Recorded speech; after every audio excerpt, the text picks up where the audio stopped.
welcome to the deep dive. You guys sent in some really interesting stuff for us to look at this time. Yeah. Transcripts from some Thai language videos. Right.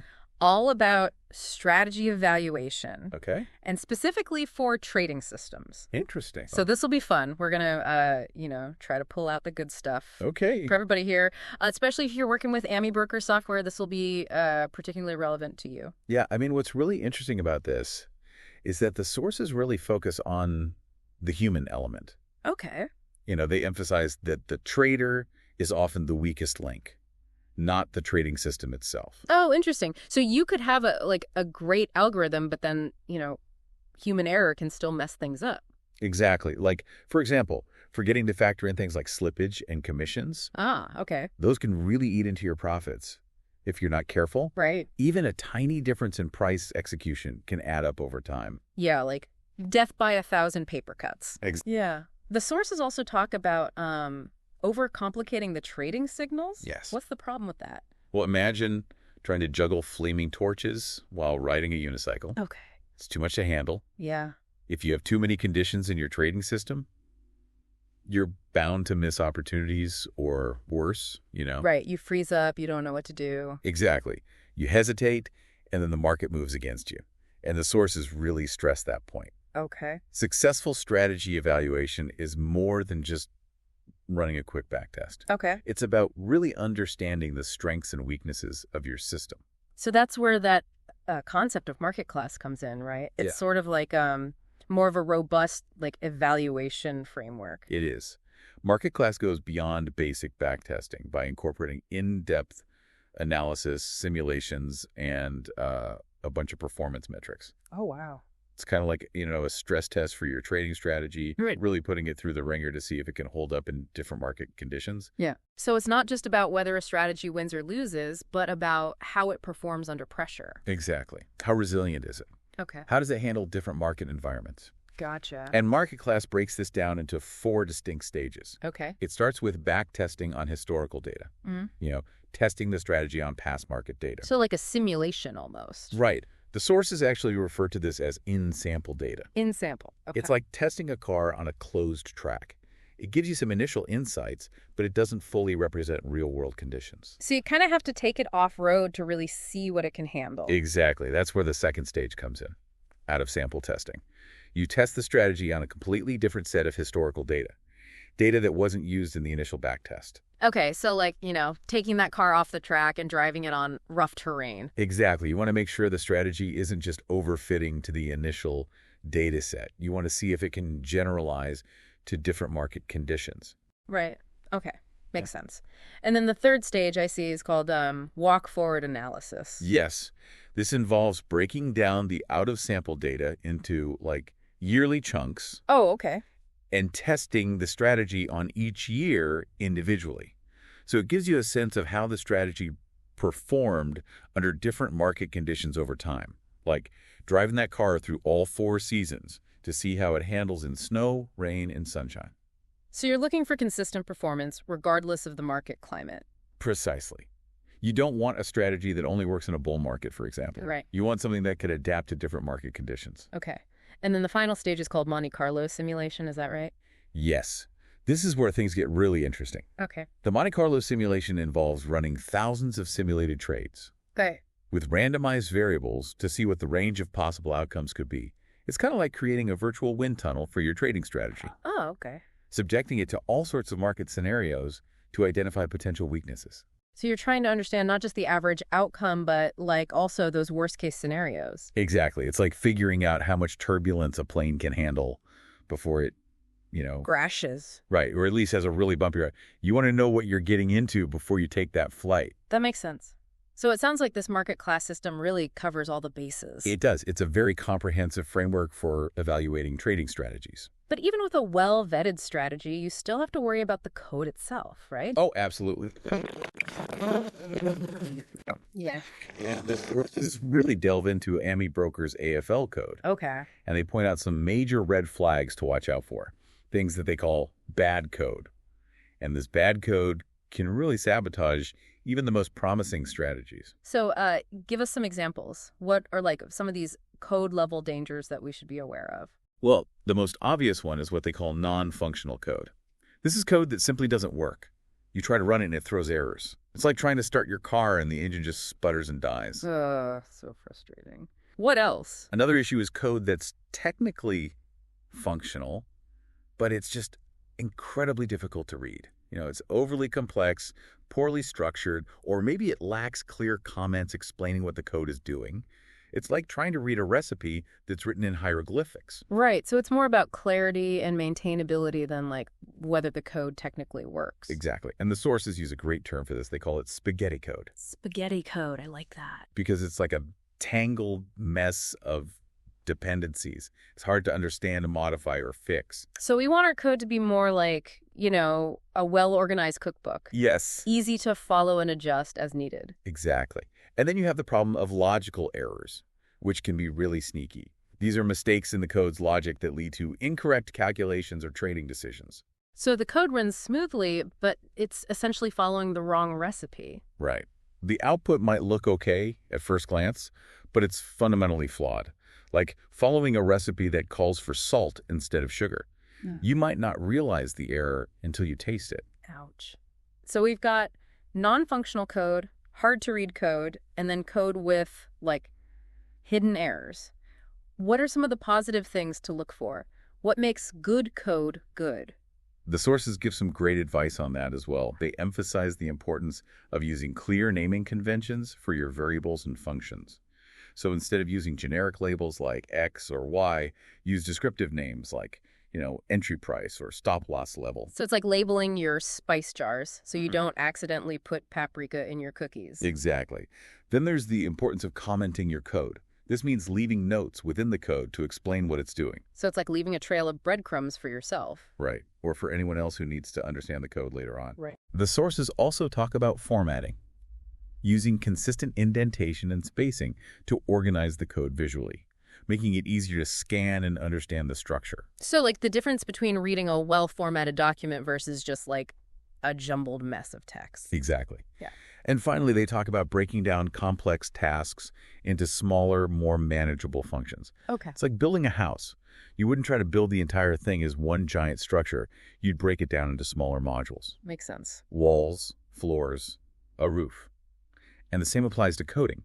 Smaller, well-defined functions are just easier to understand, test, and debug. Okay, great. So, we've talked about the code itself. Yeah. We've talked about these kind of like evaluation steps.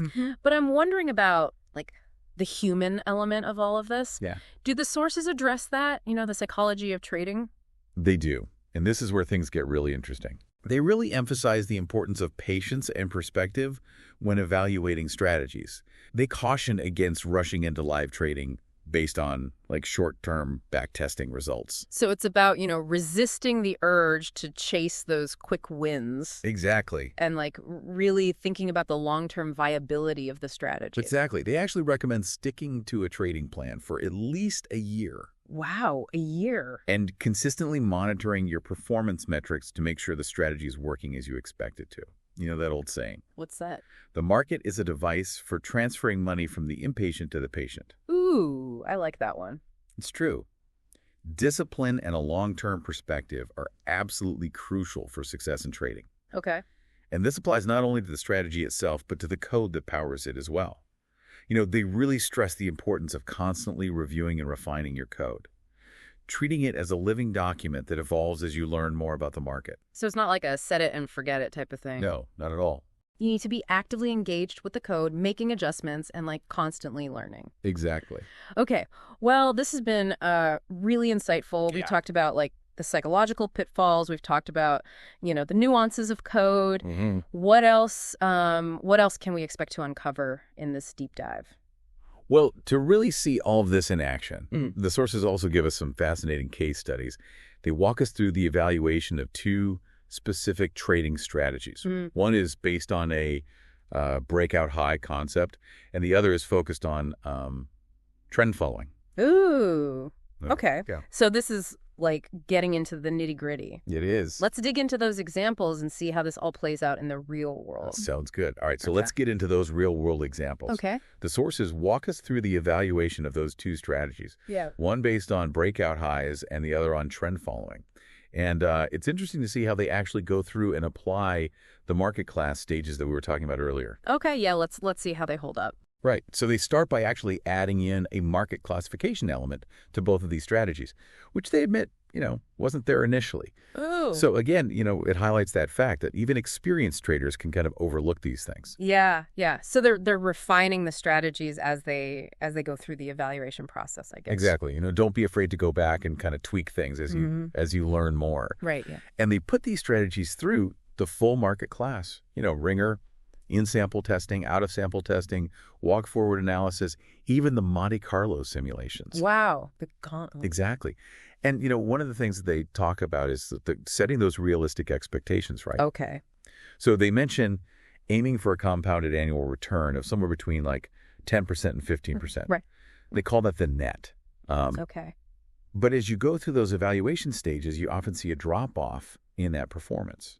Oh, so like something that looks like it could be a home run initially, as you start to test it more rigorously, it ends up being, more like a solid base hit. Yeah, exactly. And what the strategies that they highlight initially shows, like this phenomenal compounded return. Okay. But once they do the out-of-sample testing, it drops to like 15%. Yeah. And then with that yearly walk-forward analysis, it ends up settling just above 10%. Oh, wow. So quite a reality check there. It is. And it really underscores why it's important to look beyond just like the average return. Yeah, absolutely. And that's where the Monte Carlo simulations are super helpful because they show you the range, the distribution of returns. They highlight those potential worst case scenarios that you really need to be prepared for.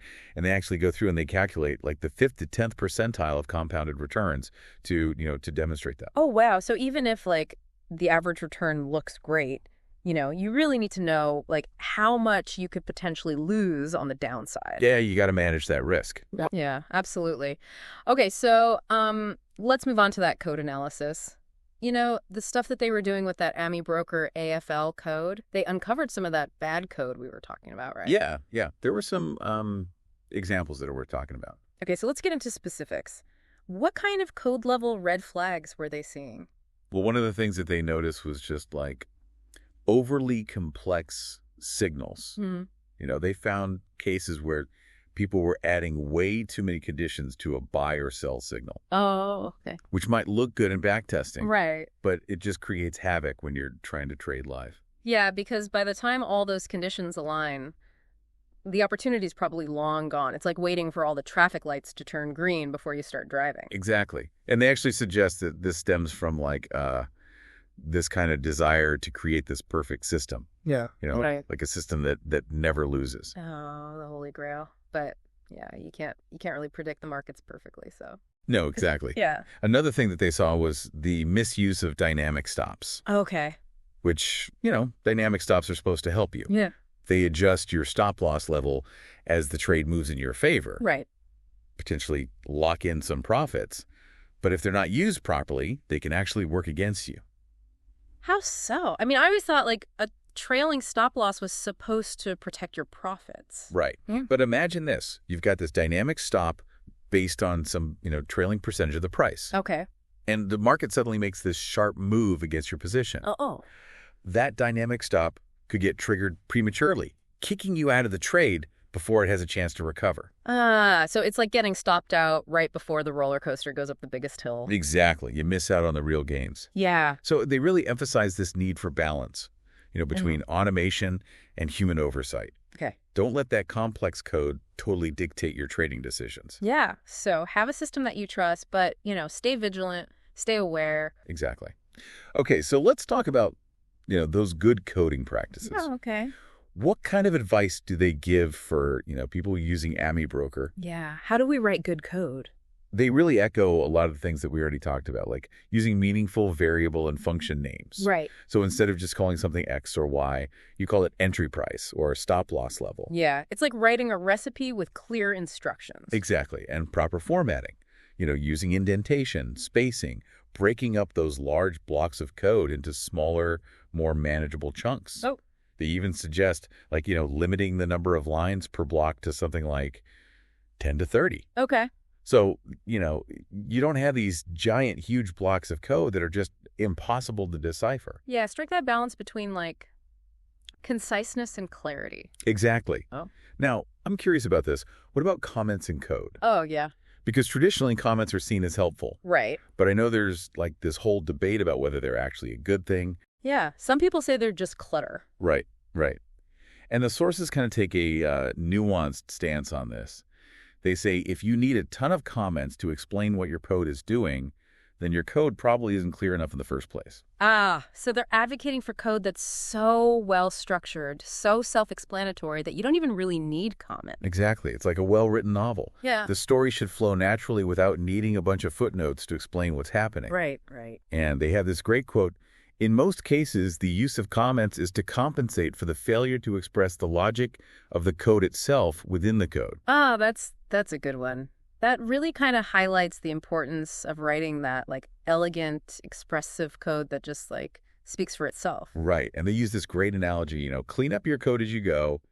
Don't leave it for someone else to have to deal with later. So it's like, washing your dishes after dinner instead of letting them pile up in the sink. Exactly. Develop those good habits. Good life advice, too, not just code advice. Right. It applies to everything. Exactly. So they also mentioned something called cognitive overhead. What is that? So cognitive overhead is basically the mental effort that it takes to understand something. And when you write clear, well-organized code, you're reducing that cognitive burden on anyone who needs to work with that code in the future. Okay. So it's not just about pleasing the computer. Right. It's about making life easier for the humans who have to interact with that code. Yeah, it's a team effort. It is. And it leads to more robust, maintainable, and ultimately more profitable trading systems. Excellent. Wow. Okay, so we've explored, like, the psychology of trading. We've delved into, the code analysis itself. We've looked at these real-world case studies. Mm-hmm. What's next on the agenda for this deep dive? Well, now that we've kind of laid the groundwork, I think it's time to really connect this back to you, the listener. How can you use these insights to make smarter decisions when you're evaluating these systems? Yeah, what can we actually do with this information? Right. What are some of the practical steps you can take to avoid those pitfalls that we've been talking about? Okay, excellent point. Let's shift gears and focus on those actionable takeaways. Sounds good. So we've talked about a lot, from the market class evaluation to really getting down into that code. Yeah. But it all comes down to this. How can you, the listener, use this information to trade smarter? Yeah, how do we take all of this knowledge and actually turn it into action? Give us the steps. Well, I think the biggest takeaway here is to be skeptical. Don't just blindly trust these flashy back tests. Okay. A system might look amazing in a back test, but if it hasn't been thoroughly evaluated and the code's not solid, you're going to be in trouble when you start trading live. Yeah. So due diligence is key. Absolutely. Yeah. Don't be afraid to ask those hard questions. Yeah. Dig into the details. Yeah. Even if you're not a programmer, look at that code. You can tell a lot just by looking at the structure, the naming, how complex it is. It's like test driving a car before you buy it, right? You want to see how it handles in different conditions, not just on the showroom floor. Exactly. You also got to understand your own trading style and how much risk you're comfortable with. Okay. A strategy that's perfect for somebody who's like scalping tiny profits all day long might be a disaster for, a long-term investor who's riding out those big swings. So know yourself, basically. Yeah. Find a system that fits you. There's no one-size-fits-all in trading. And remember, you got to be ready to adapt. Okay. Even the best systems need tweaking. Markets change. What worked yesterday might not work today. So, stay engaged, keep learning, and be prepared to adjust. Absolutely. And last but not least, patience. Discipline. What? This is so important. Don't jump from system to system trying to chase those quick wins. Yeah. Find a strategy that you trust, vet it carefully, and then stick to it. The slow and steady wins the race, as they say. Exactly. It's a marathon, not a sprint. Well said. Knowledge is power in trading, Yeah. The more you understand about these systems, the better decisions you'll make. Absolutely. So, to wrap things up here, a fancy back test or a strategy that looks great on paper isn't enough. If the code's a mess or the evaluation was rushed, you're setting yourself up for trouble. Take your time, analyze the details, ask those hard questions. Knowledge is your best weapon in this game. I completely agree. And never forget, past performance doesn't guarantee future results. Markets are always changing, so even the best strategies need to be watched and adjusted. Fantastic advice. We hope you found this deep dive insightful. And until next time, happy trading.